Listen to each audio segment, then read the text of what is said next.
the start of the lesson this quarter, and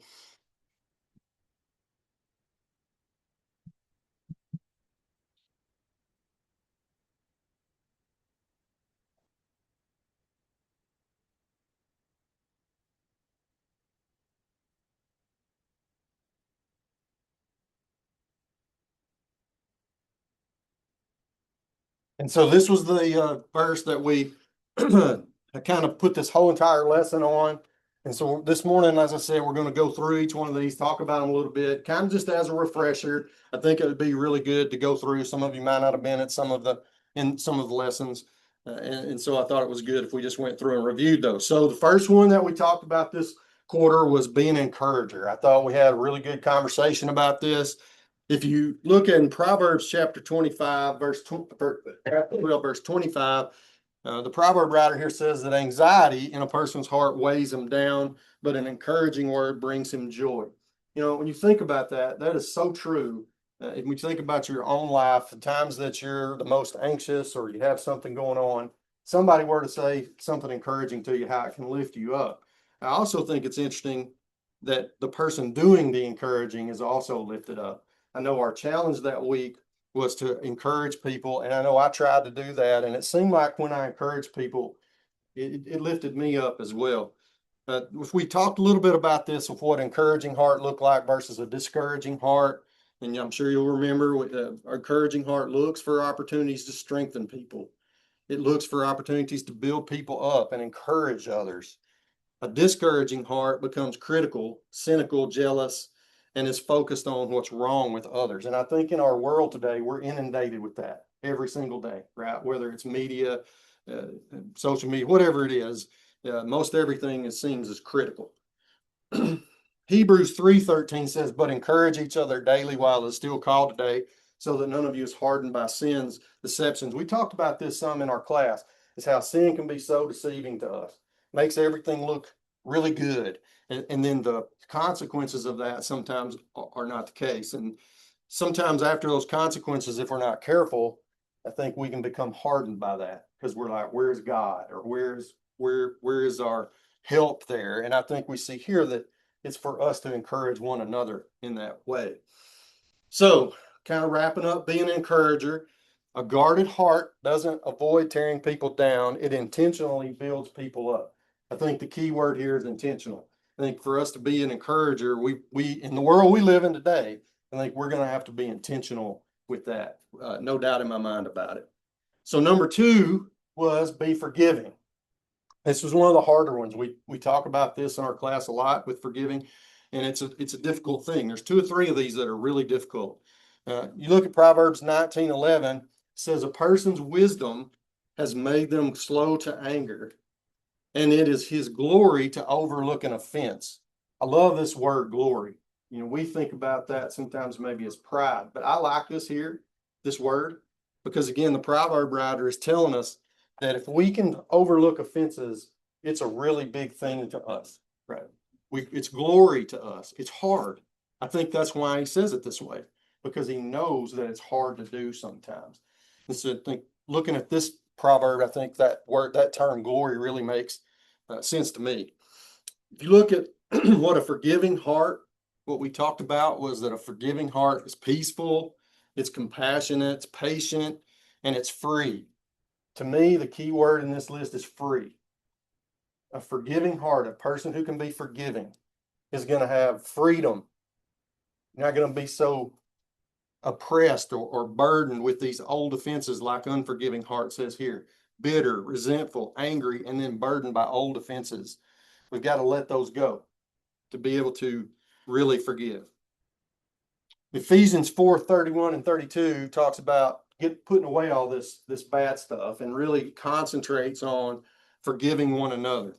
I think one of the things that I notice when we go through these is that there's usually some reference to a group or a community of Christians that helps us here.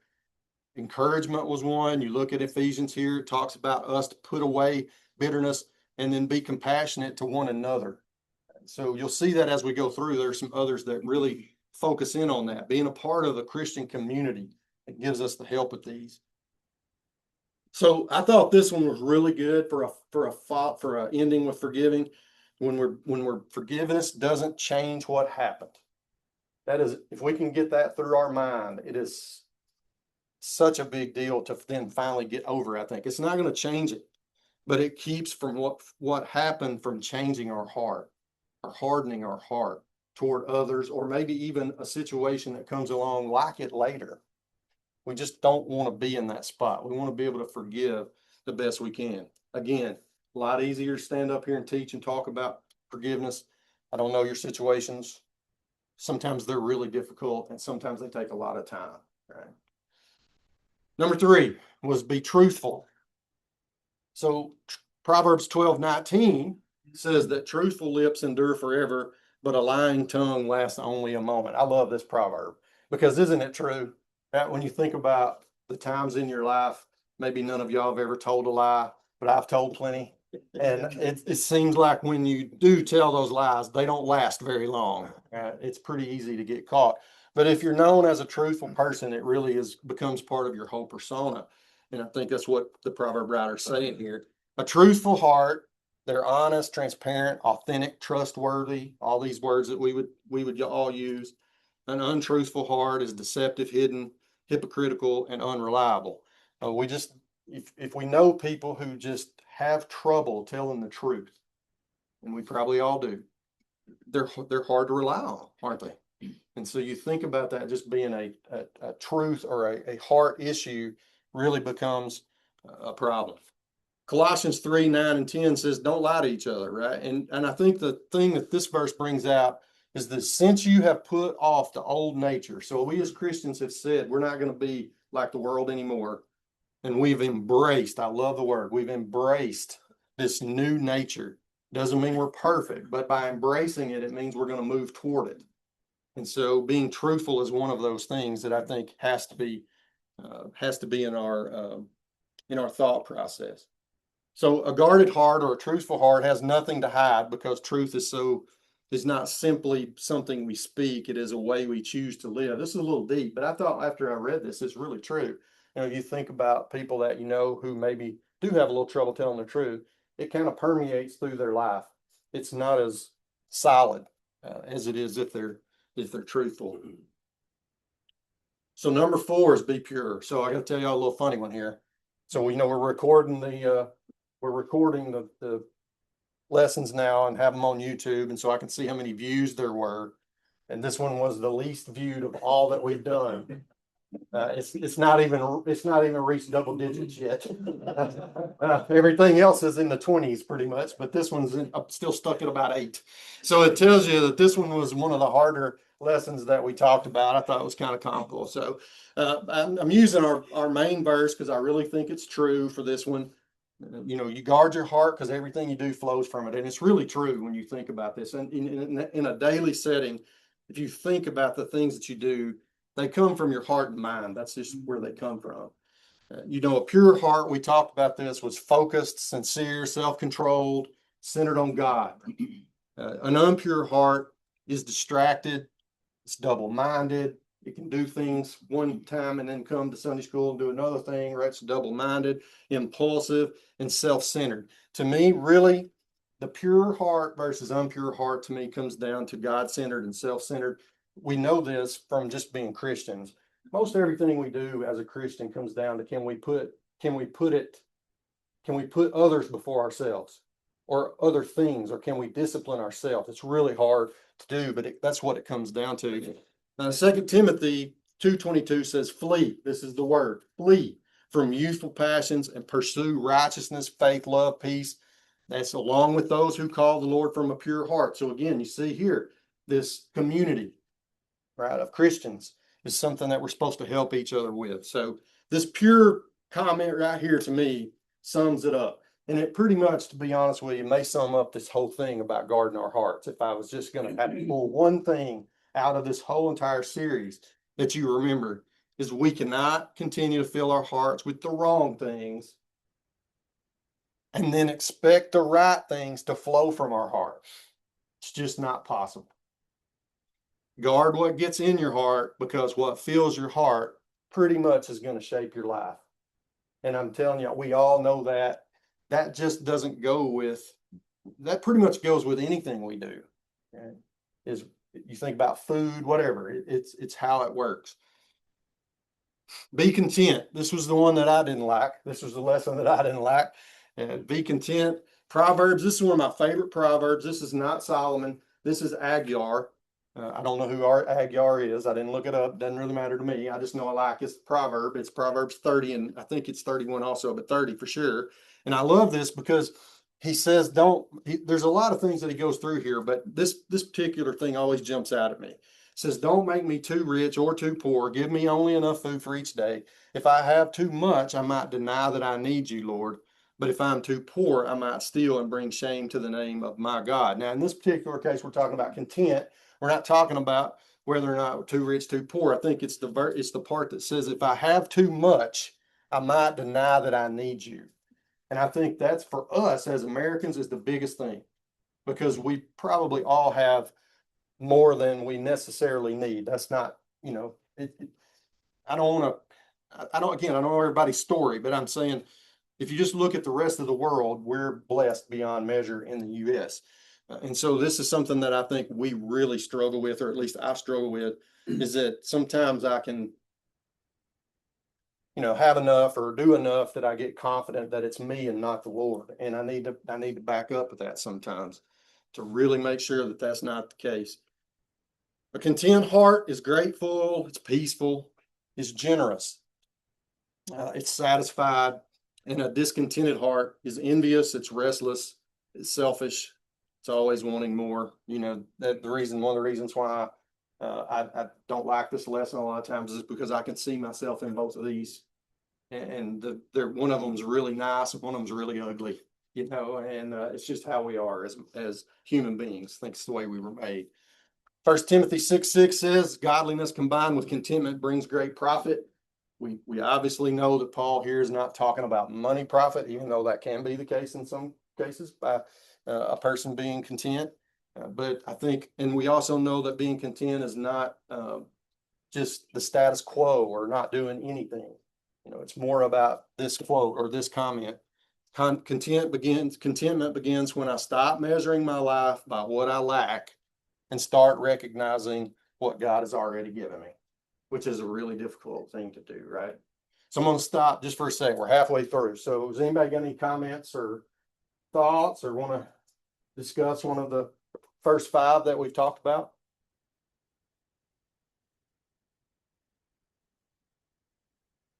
All right. Number 6 was be humble. Proverbs 29:23 says, a person's pride will humble him, but a humble spirit will gain honor. It's such a small verse, but it's so true. We think about folks that we know who are prideful or arrogant, and even in our own lives, I mean, I have this happen 2 or 3 times a week. I think I've done something right, and I really, really think I've got it right. And then maybe somebody says, well, did you try this? And I'm like, no. And then it works, something that works. I've had this situation here lately with some software that we're working on. It won't work. And I'll shoot the systems people a note and say, this is not working. And they'll shoot me back a note and say, well, did you approve that PO? And I'll be like, no.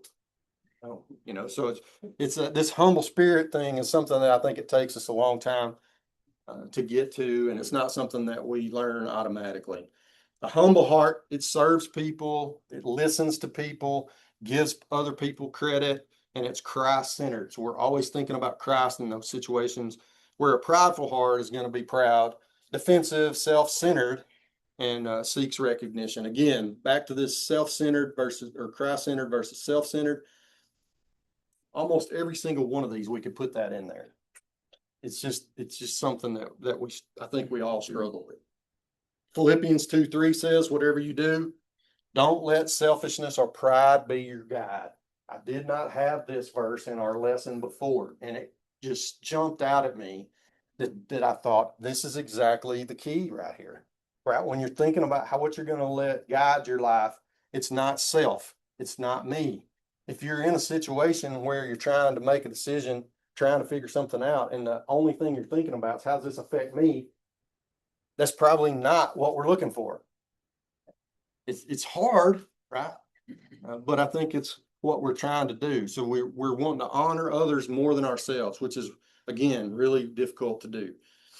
Be humble. Pride asks, how does this affect me? Humility asks, how can I serve others? A guarded heart makes less room for self and more room for others. It's very, very difficult again. Most of these are.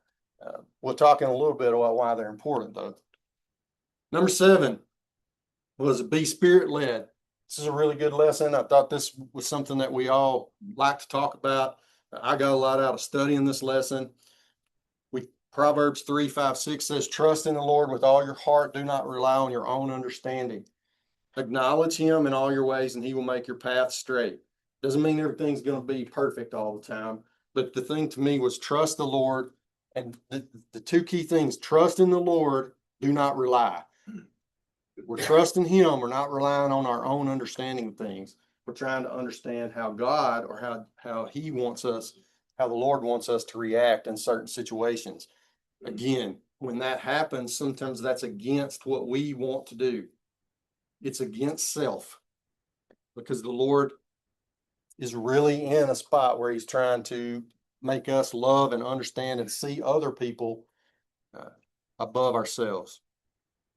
A spirit-led heart is yielded, it's responsive, it's growing, it's being transformed. I love this word yielded. You think about the song that we sing, Have Thine Own Way, Lord, I think is the name of the song, but it's yielded and still. You know that part of the song? Yielded and still. So sometimes for me, when I'm trying to let the Spirit lead me or trying to find what God might be wanting me to do, I can sometimes get the yielded part, but I'm not real still sometimes. Sometimes if it's not on my terms or my timing, I want to move on to something else. And I think that's one of the biggest things. We've got to be yielded. Self-led heart is a self-reliant, it's resistant, it's controlled by feelings and desires, shaped by the world. I don't know if I told y'all this story when I taught this one, but I was on a call with a Navy SEAL a couple months ago. I was thinking about having him speak at one of our meetings. And we were just chatting and talking about things. And he said one of the things that he tries to teach people right off the bat when he's coming and talking to them is that feelings make a great passenger, but they're a terrible driver. And I don't remember if I told y'all that before, but I thought, man, that's pretty perceptive, right? Because we want feelings to be involved in what we're doing, or we become hard and not compassionate like we need to be. But if feelings drive the whole entire thing, then it's not a good thing. Self-reliant, resistant, controlled by feelings, desires, and shaped by the world. So spirit-led heart is a big deal. Galatians 5:22-23. We talked about this when we talked in this class in the lesson that week. You know, the fruits of the Spirit. So the things that we should be working toward, that should be coming out of us when we're spirit-led, is love, joy, peace, patience, kindness, goodness, faithfulness, gentleness, and self-control. There's no law against those things, and obviously there shouldn't be. It's not a situation where if we don't have those at 100% all the time, there's something wrong with us. To me, this is more about what we should be building toward. So if we're wanting to be spirit-led, the way I see it is if we are trying to be spirit-led, we should see progress in these things. That gives us an indication that we are being led by the Spirit.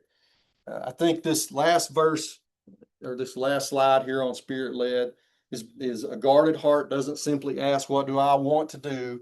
It learns to ask, where is God leading me? And then it follows. Now, we don't want to misunderstand this, where the Lord is leading us as some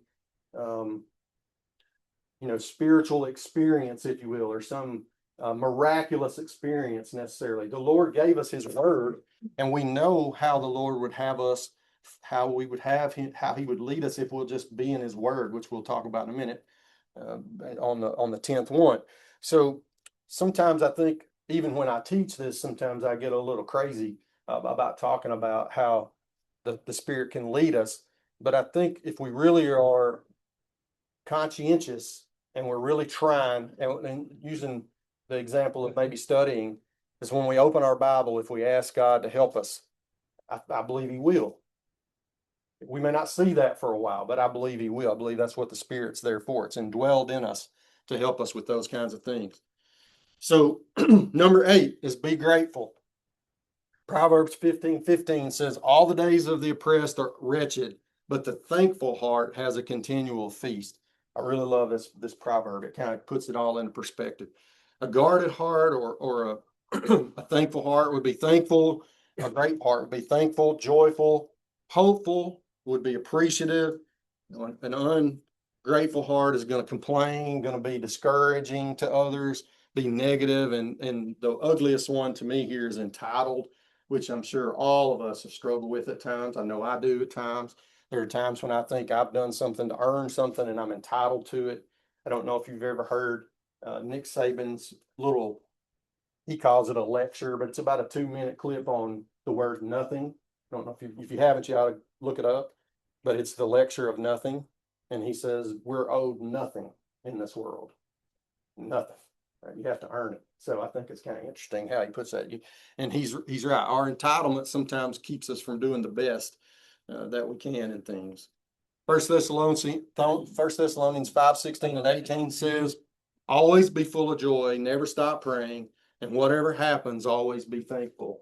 This is how God wants you to live in Christ Jesus. I think the key to this verse is that we're living in Christ Jesus, which gives us that thankfulness. It doesn't mean that everything we're going to be in, everything we have in life is going to create this thankfulness in us or gratefulness in us all the time.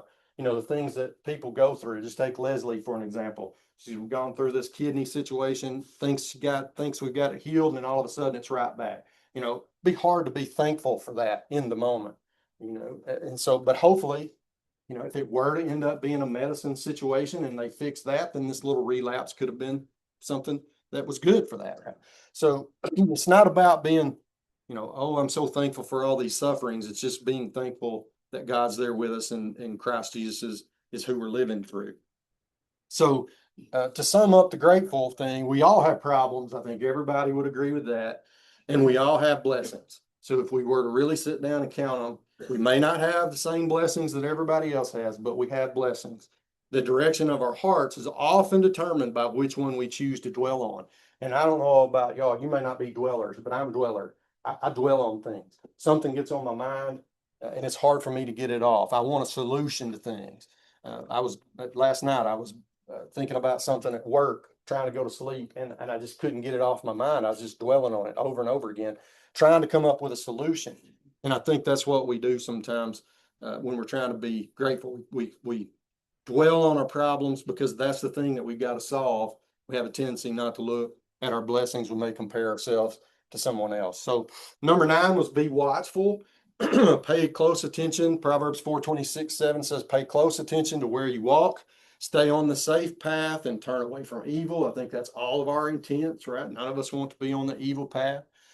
A watchful heart is alert. It's intentional. It's aware, spiritually engaged. It's a distracted heart is drifting, vulnerable to temptation. We talked a lot about temptation in that lesson. Complacent and apathetic. We spent a lot of time on apathy in this lesson, and I think all of us, or at least for me, I learned that's one of the biggest things we've got to watch out for. That apathy is a very dangerous situation. Hebrews 2:1 says we pay closer attention so we don't drift. We spent a lot of time in our lesson talking about drifting and how that happens. And this was the takeaway from Be Watchful, I think, is that most Christians or anyone in general about anything they're working on, but most Christians for our setting don't decide to drift from God. Don't think people do that on purpose. It just happens over time. They simply stop paying attention to what's going on, and a guarded heart watches where it's going. So we pay attention to where we're headed. And that's one of the things that we've talked about multiple times in this class. When you think about your Christian life, whether it's monthly, yearly, whatever, whenever your self-check is, are you further along in your Christian life at some point? And I think if we're all honest with ourselves, then we can get a really good measure of our apathy there. So finally, number 10 was be rooted in the Word. Proverbs 2:6 said, "For the Lord gives wisdom, and from his mouth comes knowledge and understanding." And we know that the word is where we get our instruction, where we get our wisdom from the Lord. It's right here in front of us. We can look at it anytime we want to, for the most part. All of us can now, especially with phones. A rooted heart is stable, it's growing, it's discerning, it's trusting, it's fruitful. All the things that we would want to be. And a fragile heart is easily shaken, it's stagnant, it's easily misled and controlled by circumstances rather than controlled by the roots. Chris used this verse. I really like this verse, Jeremiah 17:7-8. Those who trust in the Lord will be blessed. They know the Lord will do what he says. They are strong like trees planted near a stream that send out roots to the water. So they're doing that. They're being aggressive. They're being progressive. They're sending the roots to places that they know can feed them. And that's what we need to be thinking about. Where do we want our roots to go? And personally, I know for me, the more I send my roots into the Word of God, the better situations I typically find myself in. It's just interesting how that works. They have no fear when days are hot and their leaves are always green. They never worry, even in a dry year. Be rooted in the Word. A guarded heart doesn't just know God's Word. I think that's one thing that we've all learned over time is that you can memorize Scripture all you want, and I think that's a really great thing. But if that's all you do and you never apply it to your life, it's not much different than memorizing anything else. So it builds its life. It builds its life upon it. Deep roots. They're developed before the storms arrive. If you told y'all before, I've used this example of a corn plant and how it gets planted deep enough, 2 inches or more, and it'll make really good roots. And typically the wind can't blow it over. But if you get it more shallow than that, it'll be fine as long as there's not a big storm. But when the day that storm comes over, that corn's going to lay over. And when it lays over, it's really hard to harvest, right? So that's number 10. So we're going to go into this question in a minute. Before we go there, anybody got any thoughts or comments or questions about it? All right. So the big question to me is we've gone through all this lesson this quarter. Right? We've got 10 things that we're trying to apply to our lives. Why do we do that? Why do we want to guard our heart? Like I said in one of the lessons, we talked about grace the quarter before. We're all confident in our salvation. And so this guarding the heart thing, what's the big deal, right? I just, if I'm not patient, I mess up, it's okay, right? So why? And to me, when I think about this, why guard the heart, this is the biggest thing to me. An unguarded heart, it doesn't remain neutral. So if your heart's not being guarded, you're not watching your heart, it's not going to just stay where it's at. It's going somewhere, right? It drifts towards something, right? So when you think about this concept of an unguarded heart, it's kind of interesting as I went back and looked at all these topics. When you don't do the things that we've said, I talked about this quarter, where does your heart naturally go? Where does it drift? So if you're not an encourager or not trying to find people to encourage or trying to find daily things to encourage in your own life, do you not see this? I see this. What happens is I become more critical of people. I become more critical of someone's work. Because rather than seeing the good and encouraging part of it, I have a tendency to see the wrong, the negative. So if I guard myself and look at the encouraging side, maybe it builds inside me. Forgiveness is the same way. Bitterness is what I see people drift toward. Truth, if we're not telling the truth, we have a tendency to drift toward deception because it gets a little easier. If we're not being pure, this is one that I think is a big deal. If we're not trying to be pure and thinking about being pure, then we slide toward a little compromise. So maybe it's okay. I know this is probably not exactly what I ought to be doing, but it's okay. Right? I think that one's hard. Contentment, we have a tendency to slide toward comparison. If we don't like what we have, we want to look at someone else's what they have. And it really just naturally goes that way. Humility is an easy one. We know we're going to slide toward pride. Self-led, if we're not consciously thinking about what the Spirit has done for us, then we're going to slide toward being self-led. This gratitude and complaining, watchfulness, we just drift aimlessly, and then this rooted part in his word will just drift toward instability. This rooted in the word, Chris and I here today, but he called me this week. I can tell you a funny story. He's officially tipped over, and he's officially a Sunday school teacher now because he worried about his lesson all week and that it wasn't good enough, and he didn't give us enough practical stuff. I said, man, you've been in my class too long. I'm rubbing off on you, right? Because he did a great job. But we talked about this quite a bit, and this rooted thing is such a big deal to be rooted in the word. It's just such a big deal to keep us from drifting toward this instability thing that we have. So as we think about all these things that we talked about over the past 10 weeks, it's pretty obvious or pretty evident why Solomon wrote what he wrote and why we've looked at this. He talks about guarding our heart because it flows out of us. And, our main goal as Christians is to bring other people to Christ. And Spencer has got a really neat quote this morning. And it's like, preach the gospel all the time. And when words are necessary, use them. So it's talking about your life. You're preaching a lesson every single day with your life and your attitude. And I think that's so right. So Solomon gives us this because he wants us to consider it, think about it. And one thing that I do want us to this may be the last thing that if you don't remember anything, maybe this is it, okay? The psalmist writes here in Psalm 126 that those who shed tears as they plant will shout for joy when they reap the harvest. The one thing I'll tell you is all these 10 things that we've talked about are not easy. They're not easy to do. They're not always easy to think about. We're human beings. We're going to make mistakes. But as we're working on these things, they're hard. It's like discipline. But once we get there, if we get to a spot where we feel more humble or more spirit-led or more any of the 10, then we'll rejoice for that. We know this from being in our part of the world. Harvest time, planting time is really difficult. There's a lot of things that get in the way, weather, whatever. But I was just talking to Brad Malone. He's got some rice that's down to about 20% moisture, and he's gonna start cutting in a week or so when it gets down to 18, and you can just see the gleam in his eye. Right, it's ready. It's time to harvest.